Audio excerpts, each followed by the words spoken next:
بسم الله الرحمن الرحيم الحمد لله رب العالمين اللهم لك الحمد في اليسر وفي العسر اللهم لك الحمد على نعمك التي لا يحصيها غيرك وصل اللهم على محمد وعلى آله كما صليت على إبراهيم وعلى آل إبراهيم إنك حميد مجيد musidɓe julɓe nokku ka wonɗon fewndo ɗi sa'eji ɗo hiɗon hettade men immorde radio télévision guinéen noon assalamu aleykum wa rahmatullahi taala wa barakatuh e musidɓe julɓe nelaɗon sallallah alih w sallam maaki la tuhiddu mra'atun ala mayyitin fawqa salatin illa ala zawjin arba'ata ashhurin wa ashran wala talbas thawban masbughan illa thawba asbin wala taktahilu wala tamassu tiban إلا إذا أظهرت نبذة من قسط أو أظفار نلا صلى الله عليه وسلم ما كاني إن وو إدينو تاكو سدي وو إفي فاتونde ما إفي فاتورede dow balɗe tati si wona hara ko moodi makko ɗon ko lebbinayi e balɗe sappo o wattota ko cuɗaari coñci ngarniiɗi o ƴettata urngol o hutorta ko uuri o waɗata o cuɗata gite o makkiyata ko yeeso makko ngo kono waɗara musidɓe julɓe hannde windande men nden ko fii enen sonnaɓeɓen fatorteɓe ɓen ko honno heynorten kono haray ɗo taw emi hewtinde yewtere nden sayida aicha taw mi adoray taw minna mi toriki allah kala sonnaɓe heyniɓeɓen yoɓe yarlo yo allah yaafo modiɓe maɓɓe ɓen naada ɓe aljanna firdawsa haray musidɓe julɓe immorde ka secrétariat général des affaires religieuses hewtani en ga sayida aicha jibinande mamum ɓe fuɗɗi duɗagol ngol mamum ɓe allah nawna ɓe haa ɓe hewti ɓe tarana metalol master ngol ɗum kaka jamiatu général lansana conté symphonia ɗon sayda aicha assalamu aleykum wa rahmatullahi taala wa barakatuh hajje mo aleykum salam wa rahmatullahi taala wa barakatuh alhamdulillahi rabbil alamin wa afdalu salatu wassalamu ala sayyidil anbiya wal mursalin muhammad bun abdullahi wa ala alihi wa sahbihi wa man tabi'ahum bi ihsanin ila yawmiddin haray hajja min jarni on kadi en jarni musidɓe julɓe ɓen fof jentiɓe en ɓen fof en jarni sonnaɓeɓen haray ɗen tori yoɓe jento ɓe wattana hiila e yewtore men nden ɗo hannde ok sayida haray ko saɗi men ko tooli da'iman en fof haray ko ɗum waɗi ɗen arde e landal men arnal ngal ɓayɗen andi hannde ko fii ko wiyete heynagol ko woni ɗen e yewtude fii mum ko honɗum woni heynagol ko honɗum woni sariya ɗum ka ñawore islam ɓayɗen andi nelaɗon sallallah sallam no maaki man ahdasa fi amrina hada ma laysa minhu fa huwa rad bouhari filli o hadis e muslim wo kala sincuɗo pihum ko ala ka fiyake amen ɗo haray ɗum ko bugita ɗum kono ko honɗum woni heynagol ngol no l'islam on wi'iri noon e ko honɗum woni ñawore mum awa haray fi heynagol ngol en yewtay tawa ko honɗum woni heynagol ko hombo duwa heynade woni heynagol haray ko sonnajo mo moodi mum feƴƴini hara ko sonnajo jombiraɗo dewgal ngal islam yamiri ngal on ɗon si moodi makko feƴƴini haray mo mari saa'i hertinaɗo mo haɗitoto cuɗagol yeru on saa'i ɗon ha on ɗon saa'i feƴƴa haray ko ɗum ɗon woni heynagol inchallah haray noon sariya heynagol ngol koko sar'ina ɗum immorde ka allah allah wonno dalani en ka qur'an makko ba'da a'udhu billahi minash shaitani rajim bismillahir rahmanir rahim wa inni wallazina yatawaffawna minkum wa yazaruna azwajan yatarabbasna bi anfusihinna arba'ata ashhurin wa ashra mashallah ɓen duhiɓe fatotoɓe haray ɓe acci ɓawo maɓɓe sonnaɓe ɓen sonnaɓe no juwa jebbilagol lebbi nayi e balɗe sappo haray ko ɗum ɗoni sariya on kono on sariya lebbi nayi e balɗe sappo haray no toon kadi ko ittintina e nder muɗum wano sonnajo sowiɗo sonnajo sowiɗo on no wawa wonde ado balɗe e ado lebbi nayi ɗin e balɗe sappo no wawa kadi wonde ko ɓurti ɗum ɗon safi so on tigui no ka fuɗɗode sowagol no wawi yaade lebbi heewɗi si tawi kadi kaka woɗɗagol sowagol mo wawi wonde hara hewtali ɗi lebbi si moodi on tigi wattinama hande o jibini hande haray kanko o ƴawi haray on ɗon yalti e lebbi nayi e balɗe sappo sowiɗo on kañum sariya mum ala ka lebbi nayi e balɗe sappo kanko sowagol ngol e jibingol ngol haray ɗum ɗon ko ɗum ɗon jokki sabu o aya ka qur'an ɗo wa ulatul ahmal ajalahunna an yada'ana hamlahunna on ɗon ko rendum edda makko on jokki haray ko ɗum ɗon woni sariya heynagol ngol awa sayda ɗon moƴƴila bama ɗon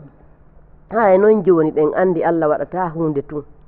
joni ngol heynagol ko yamira ɗen ɗo waɗɗina ɗen enen sonnaɓe ko ɗum woni hikma ɗum hikmaji ɗin no toon no heewi haray ɗen wawi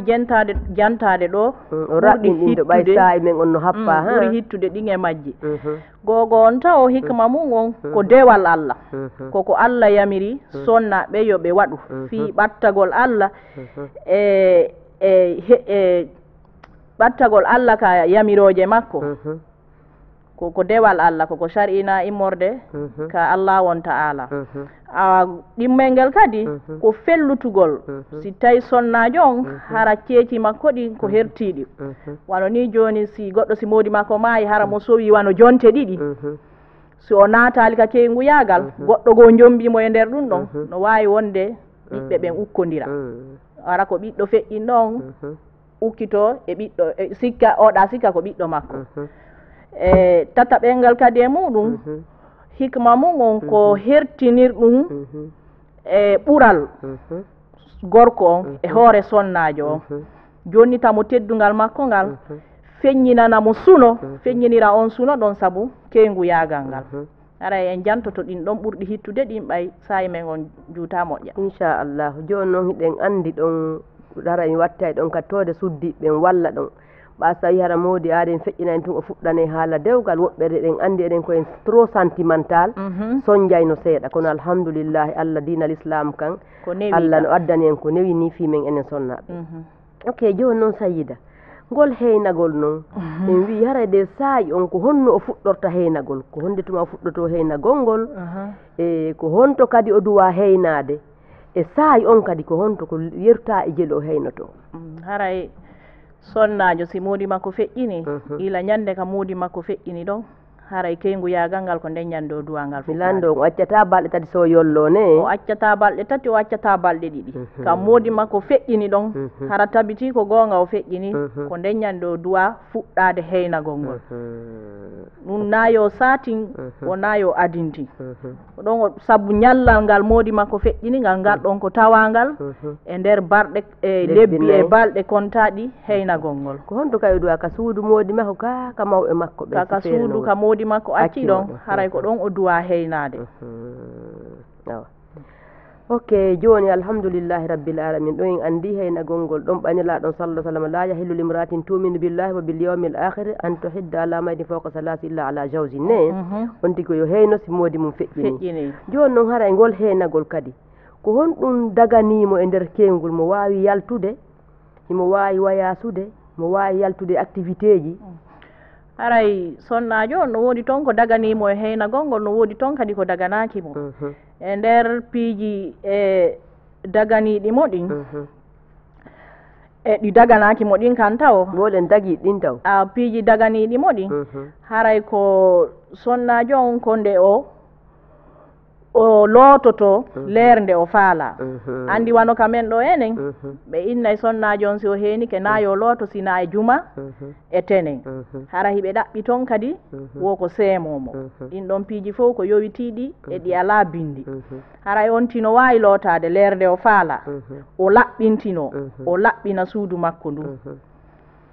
o ñaama kadi leerde o faala wiyaka yo hertinane piiji ɗin wano woɓɓe ɗo ɓe innayi siyowal makko ngal ko feere ɗum ɗo ko feere ɗum ɗon fof haray ɓe tippa e bindi haray himo wawi wa'ude no wa'uno noon e hakkunde ɓeygure makko nden ka suudu ara o ittintinali hoore makko feereje wawi jiɓude sabunde imo wawi ko ɗum lootagol loota hoore nden wuppa coñci makko ɗin ɗum ɗon fof himo wawi wadde si tawi noon kadi joni ko o tigui yaltata ɗaɓɓa arte ko faggoto ko ɓaara so tawi joni ko ñamete ala ɓayɗen andi jooɗagol heynagol ngol ko jooɗagol kono si tawana joni kadi hara joni ko on tigui ɗaɓɓata article mi jangganan o hadis ɗo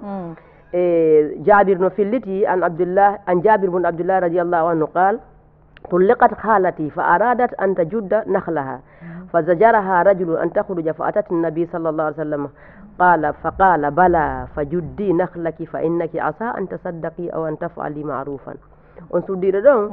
tawi mo accita mo jooɗi edda o faala noon yaltugol yaha ngesa makko ɓe haɗimo noon ar noon o landi nelaɗo on tuma innimo o woyi accitemo o yaha wonno so tettoyon tamaroje makko ɗon o faggitoto ɗon o itte sadaka ɗon o waɗa e moƴƴere donc so tawi joni hara sonnajo on no heeni tawi kanko no yaltata fi faggudu ɗum haray ɗum ɗon no newnanamo yo yaltu e ara no newnanamo yo yaltu sabu sen yaari ɗon addaruriyat bihul mahzurat tawi woni ko kanko rondi faggugol ɓeygure nde haray ɗon sariya on no yananimo yo yaltu o yaha o ɗaɓɓa kono nden ɗaɓɓere makko nden hara koyo ko taw koyo nde woniri ñalorma sabu na jemma on no wondi e sikke siko ñalorma le haray fof no andi no gasa hay si sikke no toon ɗuuɗa haray mo wawi yaltude o ɗaɓɓa ko faggitora ma si piiji ko duwa soodude hara obligatoire ji ma o wonda e ɗin ɗon haray mo duwa yaltude o ɗaɓɓoya yeeru ɗum ɗon awa Sayda albarka ɗon nani ke joni noon haray o heyniɗo mo duwa wadde laali mo duwa wadde kale mo duwa haldude e worɓe fi ƴette ko woni o haɗaɗo o waɗgol haray sonnajo on no haɗa ɗon kadi piiji heewɗi go on o duwaka yewtudude e goɗɗo fi dewgal e hoore kenguyagal ngal tanke mudda ko o duwa kon heynade lannali o wawata yewtudude e goɗɗo fi dewgal o duwaka cuɗade cuɗari ndin ɗum ko waɗugol wano coñci labaɗi ma waɗa kale kono kale ɗon woɓɓe no wi si tawi hara ko lekki gite makko ɗen ko be o waɗa haray mo wawi wadde ka coñci kadi hertinaka couleur woɓɓe wiyay ko dane tun waɗete woɓɓe wiyay ko ɓale tun ko woni tun ko yonti waɗu coñci andaɗi hara goɗɗo yiyaymo tun anda oɗo hihi ko heyniɗo wiyaka ko sarti ma o couleur ɗo ma o couleur ɗo amma noon lootagol wano e juma ma e tenen e ma wongol on tigui seppata wattota ko paɗe ka nder suudu mum ma o yaltata ka lewru ma so yalta yo joguito horde so o yalta ɗin ɗon fof no duwaka ɗin ɗon piiji fof hiɗi waɗede kono na yowitiɗi e hoore bindi aray no waɗirede wano woɓɓe wiya ko naamuji wano koykoroy ko fi woɓɓe ɓen yo okkorɓe mbuuɗi e koykoroy kala naamu mo yiida e dina l'islam julɗo duwaka mo wadde kono ɓay yimɓe ɓen hara jikkinorike ɗum ɗon woɓɓe ɓen hara ko angal andugol ɓe anda woni ok mi janggana en o aya ɗo fika sonnajo duwaka resede ɗo wala junaha alaykum fima arradtum min khitbati nisa aw aknantum fi anfusikum alima allahu annakum satadhkurunahunna walakin la tuwa'iduhunna sirra illa an taqulu qawlan ma'rufa ولا تعزموا عقدة النكاح حتى يبلغ الكتاب أجله واعلموا أن الله يعلم ما في أنفسكم فاحذروا واعلموا أن الله غفور حليم wo ella wo ala eko arton weɓitanon rewɓen kon e fii haalaji moƴƴi ɗin yewtugol eko moƴƴa miɗo andi ko a julɗo Allah miɗo andi a ɗofti ko to am miɗo andi ɗa wakkili fi ɓe ngure nden kono noon wota on tigi fodu ɓe ƴettere ka gundo dey mi jombede sa ƴawi woɓɓe nayi ñande modi ma maayi ko nden ñande andata ronoma ɗum ala toon dey ɗum haray fodidirgol ɗon ala yen andu noon Allah ɗo hemo andi wo ko waɗɗen ka wonkiji ko waɗi yo reeno dey fahzaru reene kono noon yon andu kadi kanko woni yawto bakkatu muññiɗo ne donc ɗum ɗon no holli hala enen rewɓe ɓen haray ko yen eto reeno ɗen fota e fii fododirgol ngol ka fii dewle ɗen e hoore kenguyagal ngal Sayida yo Allah wallu en wallanan ya rabbi amina ya rabbi joni noon o suddiɗo mo wawi yaade wano hajju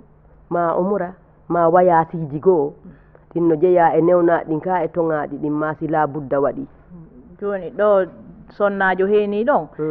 haray ko ɓuri e moƴƴude kon o duwaka yaltude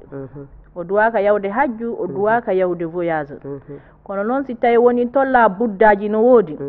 ƴetten joni exemple wano hara no keeligoo yaadu hajju on welaafi si tawi hara on ti gayni windade few gasi few woɓɓe no sar'ini e yo yahu no newni woɓɓe kadi no newna yo yaltu ɓe inni tun ko yo eddino ka suudu sabu Seydina Oumar hari kamɓe ɓe jaɓatano si woni rewɓen heeni ke ɓe jaɓatano ɓe yalta ono o hadis ɗo tuufi azwaji nisa hinna hajat aw mu'tamirat faraddahunna Umar radiyallahu anhu min zi ulayfa yata'addadna fi buyutihinna Seydina Umar kañum hari jaɓatano kono ɓayɗon andi joni mazahib ɗin fihi ikhtilaf hara hiɗi serti woɓɓe no yani goɗɗum woɓɓe yana goɗɗum woɓɓe no inni so tawi darurano ton la buddano ton wonde makko ma o yaha haray himo wawi yahude woɓɓe kadi no wi ko ɓay iltisam fil bayt no ton haray o wawata yaltude joni si tawi ɗon tawi la budda ƴawinomo tawi be o yaha haray ɗo no newna yo yahu wano kadi joni woɓɓe moodi mum wano feƴƴinayi yaasi sayida hara beɓe ɗowta fureji ɗin wano ɗum ɗon kadi no newnane ɗon haray mo wawi yahude kono e hoore mbaadi kengujo on ko ɗum hara mbaadi kengujo ɗon kadi towde kadi woɓɓe moodi mum feƴƴinayi hara tanke fure on surraka ɓenna ɓe heynotako sariya on jaɓal ɗum ɗon sariya on ko wi ko ila ñande moodi on timayi ɓayɗen andi mi janganen hadis o nelaɗon sallallah sallam no maki an ummi salamata radiallahu anha qalat jaat imra'atun ila rasulillah فقالت يا رسول الله إن ابنتي توفي عنها زوجها وقد اشتكت عينها أفنكحلها فقال رسول الله صلى الله عليه وسلم لا مرتين أو ثلاثا كل ذلك يقول لا فقال صلى الله عليه وسلم إنما هي 4 أشهر و10 وقد كانت إحداكن في الجاهلية ترمي بالبعرة على رأس الحول nelaɗo sallah sallam makani en ɗo wondema heyna gongol ko yen jokkuno sariya on wi'iri noon nano faalirat en noon ko ɗumi faala jangguidde ɗo hadis o ɓayi ɓe wonɗo ɓe arɗo ɓe landiɓe laabi tati si jiwo on waɗante kale ɓenni o waɗantaki kale ɓenni hari ɓe anduno aranum fewdo hari heyna gongol fewdo jahiliya yagal ngal hari ɓe mari sanamuji namuji busko ɓe watta to fiyo ƴawgol ma heyno hitande ma duuɓi ɗiɗi sade kono minon ɓe hen to ɓe hitade ma feƴƴintina iddan fi waɗugol haajuji ɓay hara joni en noon taw kono honɗum woni no duwa ɗum ɗon duwa ka haray ɓe yawti ko sariya ko islam on wi ko ɗum noon hande no heewi kamen ɗo woɓɓe edda on timma ɓe yawtina ɓe inna fiyo ɓe waɗu haaju eddaji ɗin e ƴawgol kengon joni waɗama kamen ɗo haaju haray sariya l'islam on yamira ɗum ɗon ko duwasi balɗe e lebbi nayi e balɗe sappo ɗen timmi koyo onti sanzu cuɗari makko ndin sanzu coñci ɗi wattinoɗen watta cuɗari ndin ara onti cuɗo to yiɗo mo joni anda o ƴawika kengu ko ɗum ɗon sariya islam on yamiri kono enen joni kamen ɗo wattama haaju ha woni yo mudda happanaɗo on fi kengu yagal ngal yo feƴƴintine sabu wi'ugol kañum ko ma waɗa haaju en yiyay ɗo joni woɓɓe no waɗa valise je waɗoti to accelan arde kesi on joni noon sayde taw acce taw ñaawo ƴawgol kengu ɓako ɗum ɓewata ne ɓenna on tigui yollino enna ukkotoɗo e ndiyam ɓenna mo ƴawde ne ƴawgol kengu no duwa waɗede haaju ka duwa ka waɗede haaju sariya on yamira yo haaju waɗe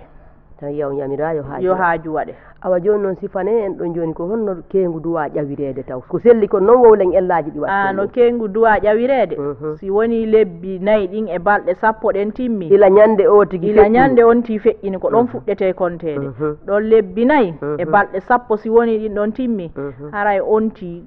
koyo sanzu ɗin coñci ɗi wonno wattade si tawi ko dane on ti wonno wattade o itta ɗin ɗon o waɗa coñci joni wonduɗi e cuɗari o waɗa cuɗari makko ndin hari on ti wattotano ko wano jawe ma ganna ma makiyo hari on ti yamiraka ɗum ɗon kono ilaka ɗum ɗon timmi haray sariya on yamirimo yo wattu cuɗari makko ndi yo wattu coñci labaɗi sayida mi lando on ɗon kay ɗo en feƴƴude ɗa taw fayin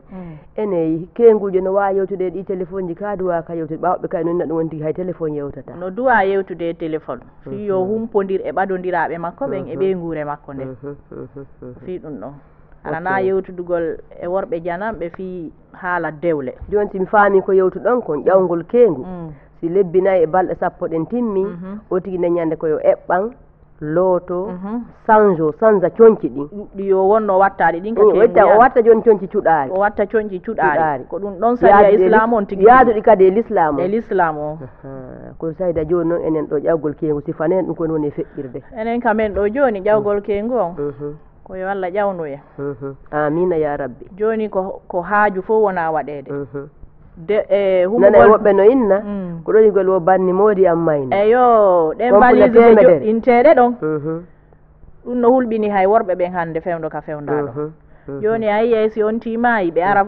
simo ƴayi kengu ɓe ara futu ɓe adda valise je ɓe defa lacciriji ɓe ara moodi tigui tigui hay si tawi hara ko bobo jibina woɓɓe ɓen yaratano aray ɗum ɗon fof sariya islam on yamira ɗum ɗon sayida walla on ɗon woɓɓe ɗo ɓe jongay hande kikiɗe ɓengu nden fof ara moɓo ɗon defe hande ñallal ngal feetu ɓe ñalla ñamude ɓe wala beytude ɓe wala hiirude ɓe nuura sayda si ɓe hiiri ɓe nuuri ɗon ha telen 2 heures de matin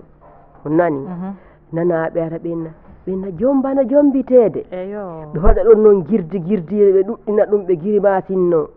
ɓe huuha ɓe tallo ɓe ronkina kawte no gerda hara na dewal Allah ɓe jokki na tippude sare na tippude sunanilaɗon sallllahu alayhi wa sallam ara ɓe moɓude hakke kawtal kadi ɓe jonka noon ka ɓe jongi ɗon noon ka ɓe huuhiti ɗon ɓe gayen ɓe fuɗɗo defugol ɓe defa ɗon wa moodi wasi ko feeto wa wasi ko juldere ko wadi joɗino lebbinaɗe ɗin kon fof suni mayde moodi mum nden joni wonta welo ko ɗum min woɓɓe enna ɓenna kon ɗo woni banni moodi am mayno ma ɓenna woɓɓe ara enna yo Allah hafu en ko ɗum waɗi si min ni on no hulɓini hay duhi ɓen joni yo Allah hafu en sayda ɓenna kan yo Allah hafu en ɗum hawnanaki Allah no hawnani Allah ko ɗum waɗi yo Allah hokkormo kala gandal ko angal gandal ngal woni wadde ɗum sina ɗum no woodi ko sonnajo gera ñande o ƴawata kengu hara na moɓugol yimɓe e moƴƴe e waɗo valise je e waɗo futu nenela e babala ɗum fof yowaki e hoore bindi hiɓe wadde noon woɓɓe ɓen ko angal andugol woni waɗirde woɓɓe kadi hara ko ɓafere nden no woodi ko waɗugol ɗum ɗon sunina miskinum ko ngala goɗɗum kono yo Allah hokku en famude ko winda kon e ko duwa ko kono le dow sayda diina kan ko inɗen ɗo nane heyna gongol ko ñentingol